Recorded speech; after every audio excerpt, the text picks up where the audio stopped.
প্রশ্ন আহে না। তোমার যে করোনা হয়েছে তুমি কিভাবে বুঝলে? টেস্ট করিয়েছো?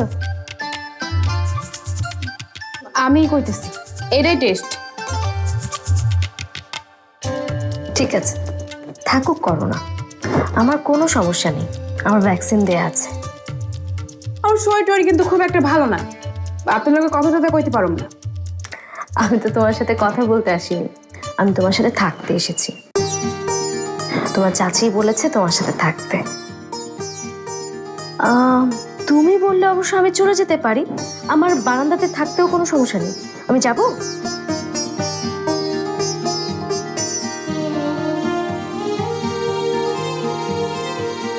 আচ্ছা, তুমি এমন করে মুখ ভার করে রেখেছো কেন?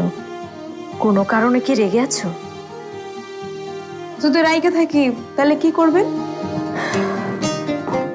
তোমার রাগ ভাঙাবো। কি কারণে রাগ বলো তো আমাকে। আপনি আমি কইতে যাবো কেন? আপনি আমার কে হন? ঘুমাইতে আসছেন, ঘুমান।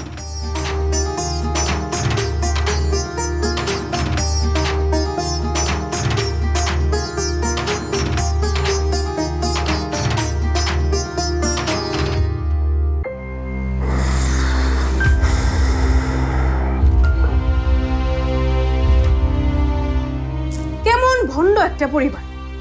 আগে ছেলেরে পাঠাইছে, এখন পুরো পরিবারের লোকজন সহ হইতেছে। এগো সামনে আমি জীবনেও যাব না, ঘর থেকেই বাইর হম না।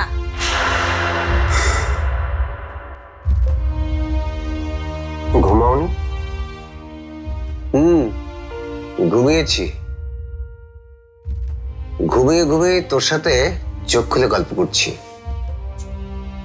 আমার সাথে গল্প করার আগে কি করছিলে? ভাবছিলাম। কি ভাবছিলে? ভাবছিলাম গ্রামে কত শান্তি, কোনো কিছু করার বা হওয়ার কোনো চাপ নেই, কোনো স্ট্রেস নেই, কোনো পারিবারিক অশান্তি নেই। চারিদিকে শুধু নির্জনতা, নীরবতা আর ভাইয়া ঘুমোতে দাও। আরে ঘুমাবি তো তুই ভাই, তো আর এভাবে গল্প করা হয় না প্রতিদিন। আচ্ছা ঠিক আছে, বলো।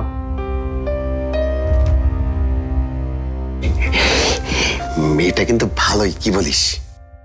কোন মেয়ে? আরে ওই যে টিকটক করে যে ময়না,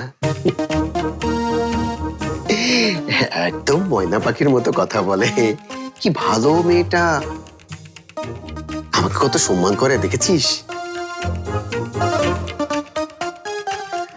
সবাই আমাকে কত কথা শোনালো, আমি নাকি অনলাইনে ভিক্ষা করে বাড়ির মান সম্মান সব ধুলে মিশিয়ে দিয়েছি।